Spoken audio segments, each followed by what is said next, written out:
Jim Bridger.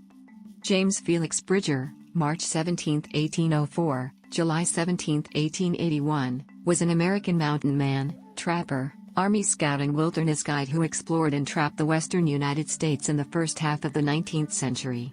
Bridger is known for participating in numerous early expeditions into the western interior as well as mediating between Native American tribes and westward-migrating European American settlers, and by the end of his life had earned a reputation as one of the foremost frontiersmen in the American Old West.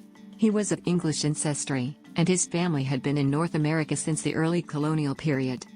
Bridger was described as having a strong constitution that allowed him to survive the extreme conditions he encountered while exploring the Rocky Mountains from what would become southern Colorado to the Canadian border. He had conversational knowledge of French, Spanish and several native languages. He was a contemporary of many famous European American explorers of the early West and would come to know many of them, including Kit Carson, George Armstrong Custer, Hugh Glass, John Fremont, Joseph Meek, John Sutter, Peter Skene Ogden, Jedediah Smith, Robert Campbell, and William Sublette. In 1830, Smith and his associates sold their fur company to Bridger and his associates, who named it the Rocky Mountain Fur Company. Bridger was part of the second generation of American mountain men and pathfinders that followed the Lewis and Clark expedition of 1804.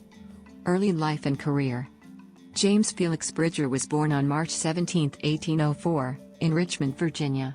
His parents were James Bridger, an innkeeper in Richmond, and his wife Chloe. About 1812, the family moved near to St. Louis at the eastern edge of America's vast new western frontier. At the age of 13, Bridger was orphaned. James Bridger had no formal education, unable to read or write. He was apprenticed to a blacksmith. He was illiterate the whole of his life. On March 20, 1822, at the age of 18, he left his apprenticeship after responding to an advertisement in a St. Louis newspaper, the Missouri Republican, and joined General William Henry Ashley's fur trapping expedition to the upper Missouri River. The party included Jedediah Smith and many others who would later become famous mountain men. For the next 20 years, he repeatedly traversed the continental interior between the Canada-US border and the southern boundary of present-day Colorado, and from the Missouri River westward to Idaho and Utah, either as an employee or a partner in the fur trade. Hugh Glass ordeal. Bridger continued his employment with Ashley's fur trapping venture for several seasons. On June 2, 1823, Ashley's men were attacked by Arikara warriors along the Missouri River. 15 men were killed and the rest of the fur trappers fled down the river and hid in shelters until U.S. military support defeated the Arikara. In August 1823, near the forks of the Grand River in present-day Perkins County, South Dakota, while scouting for game for the expedition's larder, Hugh Glass surprised a grizzly bear with 2 cubs. The bear charged, picked him up and threw him to the ground. He fired into the air to scare the bear away to save his expedition partners but was left badly mauled and unconscious. Ashley asked for 2 volunteers to stay with Glass until he died and to then bury him. John Fitzgerald and a man known as Bridges stepped forward and as the rest of the party moved on, began digging Glass's grave. Later, claiming they were interrupted by an Arikara attack, the pair grabbed Glass's rifle, knife, and other equipment and took flight. Bridges and Fitzgerald later caught up with the party and incorrectly reported to Ashley that Glass had died. Despite his injuries, Glass regained consciousness. After recovering, Glass set out again to find Fitzgerald and Bridges, motivated either by murderous revenge or the desire to get his weapons back. He eventually found Bridger at the mouth of the Bighorn River, but apparently forgave him because of his youth. Glass also found Fitzgerald and reportedly spared his life because of the penalty for killing a soldier of the United States Army. Contemporary accounts list John Fitzgerald and a man only identified as Bridges as the 2 volunteers to stay with Glass. Jim Bridger was only imprecisely identified as present 73 years later in 1896, and this report was repeated in 1953. This account of the desertion of Hugh Glass has been repeated by many, but it is of dubious origin that Jim Bridger was involved at all. Yellowstone and the Great Salt Lake. Bridger was among the first North American-born colonial frontiersmen to see the geysers and other natural wonders of the Yellowstone region. In the winter of 1824 to 1825, Bridger gained fame as the first European American to see the Great Salt Lake, though some now dispute that status in favor of contemporary explorer Etienne Provost, which he reached traveling in a bullboat. Due to its saltiness, Bridger believed it to be an arm of the Pacific Ocean. Historians are unsure if he was alone when he found the Great Salt Lake. guide and advisor. Bridger had explored, trapped, hunted and blazed new trails in the West since 1822, and later worked as a wilderness guide in these areas. He could reportedly assess any wagon train or group, their interests in travel, and give them expert advice on any and all aspects of heading west, over any and all trails, and to any destination the party had in mind, if the leaders sought his advice. In 1846, the Donner Party came to Fort Bridger and were assured by Bridger and Vasquez that Lansford Hastings' proposed shortcut ahead was a fine, level road, with plenty of water and grass, with the exception before stated, a 40-mile waterless stretch. The preceding statement was false, however, as the 40-mile stretch was in fact 80 miles, and the fine level road was the roadway to death which slowed the Donner Party enough to become trapped in the Sierra Nevada in the winter. In 1859, Bridger was paid to be the chief guide on the Yellowstone-bound Reynolds expedition, led by Captain William F. Reynolds. Bridger guided the expedition over Union Pass after finding that mountain passes to the north were blocked by snow.